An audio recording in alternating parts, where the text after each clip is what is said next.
अवंती डाइस के एक बहुत ही सफल हस्ताक्षर, जो आप ही के इलाके की नुमाइंदगी पूरे हिंदुस्तान भर में करते हैं।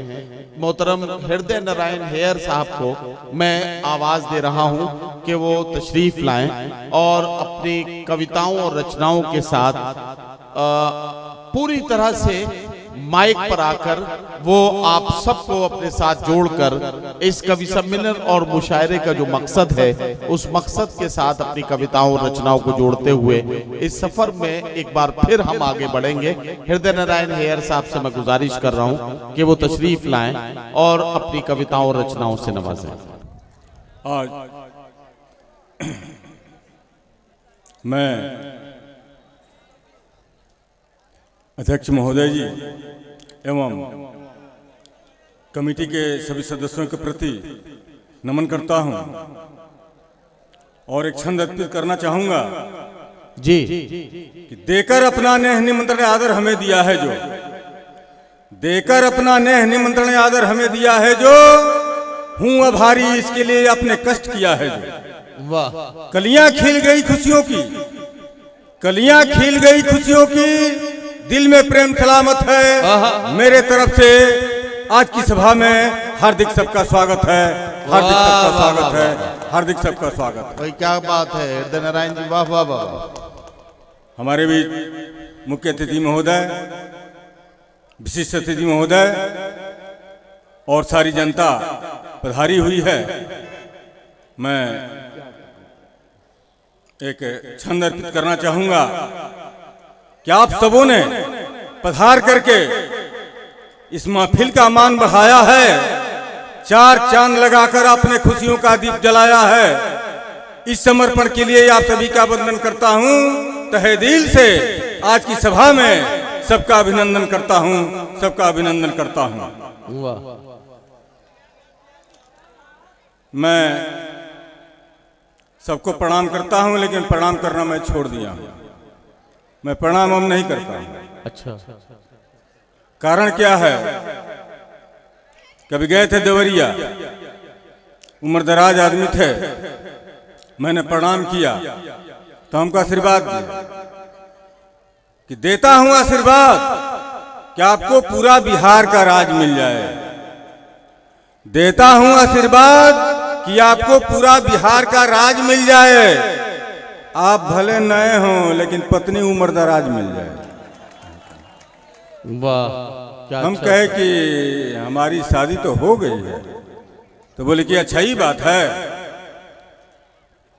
दे रहा हूं आशीर्वाद कि आप जहां की हैं कहीं भी रहें, आप जहां कहीं भी रहें सिर मोड़ रहें, आप जहां कहीं भी रहें सिर मोड़ रहें। पत्नी मेरे साथ हो, आप कहीं और रहें। वाह। हम कहे कि लगता है कि स्क्रूप इनका ढीला है या इनकी परंपरा होगी। मैंने फिर गया, दूसरे को प्रणाम किया कि थोड़ा देखें कि यहाँ का क्या रीति रिवाज है, यहाँ की परंपरा क्या है। दूसरे को प्रणाम किए, उन्होंने हमको आशीर्वाद दिया कि आपके जीवन में किसी भी तरह का, आपके जीवन में किसी तरह का कोई गम न हो। वाह। आपके जीवन में किसी तरह का कोई गम न हो, आपकी इज्जत और प्रतिष्ठा आसाराम से कम न हो। वाह वाह वाह। रामपाल राम रहीम आपसे मात खाएंगे, रामपाल राम रहीम आपसे मात खाएंगे।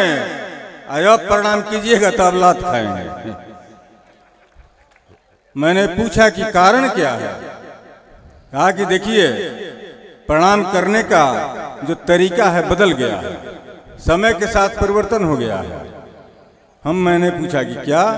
कहा कि देखिए, पैर छू करके प्रणाम नहीं किया जाता है, अब समय आ गया है कि घुटना से ऊपर प्रणाम किया जाता है। प्रणाम सर, प्रणाम सर, सिनातार का प्रणाम किया जाता है। हम कि ओ, हमसे गलती हो गई है। तो देखिए गड़बड़ी, अब हम क्या बतावें, आज तो सुबह से गड़बड़ी चल रही है। इतना जतरा खराब हो गया है कि हम क्या बतावें। अब आ रहे थे बस में, तो एक आदमी बोला क्या जी ये बताइए कि बस जो चल रही है 80 किलोमीटर प्रति घंटे की चाल से चल रही है।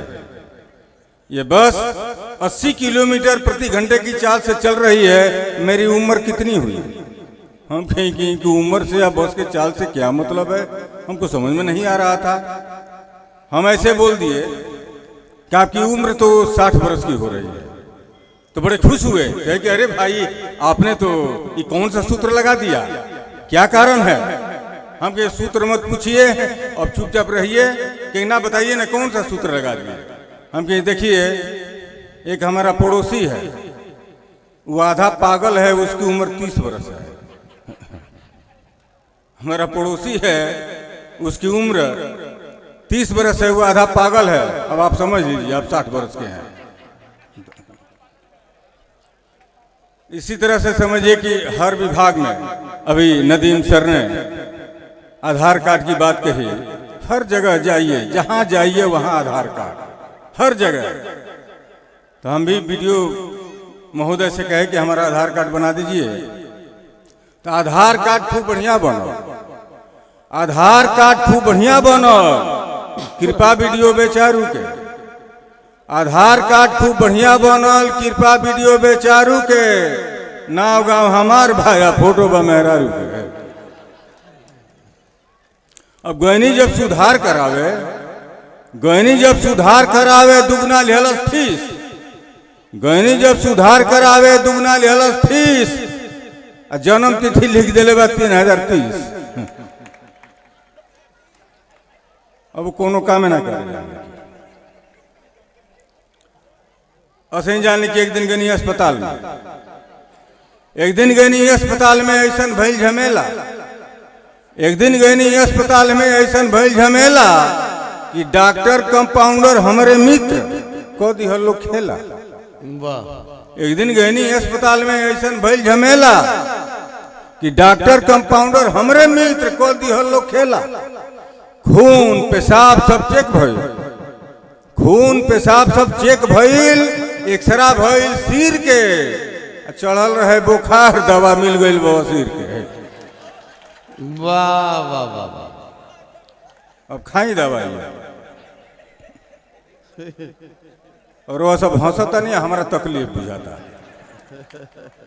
ऐसे हम हंसे के ना कहे ना ताली बजावे के हम कबो ना कहे। वह सब अब हंसी तो हंसी, हम अपन दुख गावता नहीं। अब तालियों बजाई चाहे मत बजाई, हमारा नहीं ये कहे, हम ना कहेंगे। अब ये ताली बैंक से हम लोन लिहनी, खाली बैंक में गोली जाने, बैंक से हम लोन लिहनी किननी भैंस बियाई, बैंक से हम लोन लिहनी किननी भैंस बियाई, एको हफ्ता ना बीतल तले भारी आफत आई।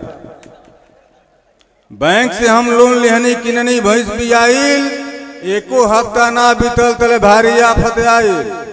पहले तो करे अढ़िया हो गए, वो बुखार होला, पहले तो करे अढ़िया हो गई, आंख में पड़ गई माड़ा, आ 1 महीना के अंदर में मर गए ओकर पाड़ा। पूंजी डूबल जाने।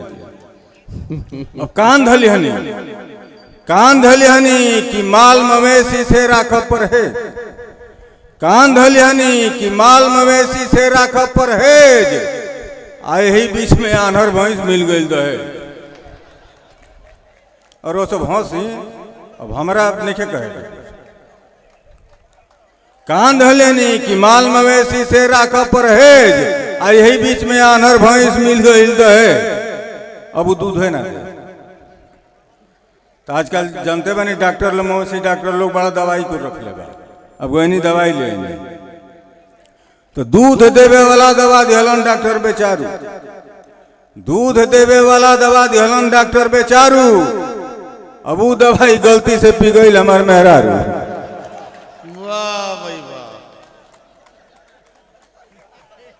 और वह सब हंसी। अब हमारा क्या कहेगा, सारे काम अच्छे हो रहे हैं। अब वो दवाई गलती से पी गई हमार मेहरारू। अब लागल कूदे लागल फाने, हम हो गए नी दोषी। आई कमना कलम से किस्मत हमार लिखल है त्रिलोकी। अतने ना जाने अगर हम भोज खाए नहीं खी जाए। हाँ, ये जो भोज खाए हम ना गए, हम दूसर जगह खाए नहीं। एक दिन गए नहीं भोज खाए, एक दिन गए नहीं भोज खाए, बैठल डांट टेड़ुआई। एक दिन गईनी भोज खाए हम, बैठल डांट टेड़ुआई। 1-1.5 घंटा बीत गई तो पूरी पोरसाई। एक दिन गईनी भोज खाए हम, बैठल डांट टेड़ुआई। 1-1.5 घंटा बीत गई तो पूरी पोरसाई। अब तरकारी के आशा में हम ताकी टुकुर टुकुर, अब तरकारी के आशा में हम ताकी टुकुर टुकुर, आ यही बीच में पलकत भागे पूरी लगल कुकुर। अब क्या करो, तो हम क्या करो? हम खेदनी, हम खेदनी। अब खेदनी बाकी ना घर आई चहनी की हम रोकी। आई कवना कलम से किस्मत हमार लिखल है त्रिलोकी। वाह। ससुरारी के हाल मत कह, ससुरारी के हाल कहीं का लागत बाटे शरम। सास ससुर कुल आन्हरे लंगड़ आसारो हमत भरम। ससुरारी के हाल कहीं का लागत बाटे शरम। सास ससुर कुल आन्हरे लंगड़ सारो हमत भरम। दर्द याद गुतिया सब पागल बोली कुकुर लेखा। दर्द याद गुतिया सब पागल बोली कुकुर लेखा। असाली है सुरसा ऐसन सरहज है सुपने खा। अब हंसी मजाक के बात कैला पर कुकुरे असलोक भूकी। आई कवना कलम से किस्मत हमार लिखला है त्रिलोकी। वाह। बड़का लड़का के शादी कैनी, बड़का लड़का के शादी कैनी। हित मिलल न खरूस, बर बरैछा कुछ ना दिहलस, अतना रहे कंजूस। तिलक चढ़ौलस, तिलक चढ़ौलस शेर भर कसैली 5 गो पान के पाता। आ साँझे लगन पथरी लिहलस भोरही भइल ना पाता। एको पैसा हाथ न लागल, एको पैसा हाथ न लागल। कतनो ओकरा के टोकी। आई कवना कलम से किस्मत हमार लिखला है त्रिलोकी। अंतिम में कि मेहरारू घर घुमनी हो गई, लड़का भइल लहेड़ा। आ घर में लोर लड़ाई जैसे लड़े भैंसा भेड़ा। कोनो नालायक भइल ऐसा कुल के कुल घुमक्कड़। आ बड़का एगो गंजेड़ी हो गई, छटका हो गई पियक्कड़। वाह वाह वाह। बोलहू में अब डर लगता, बोलहू में अब डर लगता। देख के वहनी के रोकी। आई कवना कलम से किस्मत हमार लिखला है त्रिलोकी। ई कवना कलम से किस्मत हमार लिखला है त्रिलोकी, लिखला है त्रिलोकी। धन्यवाद।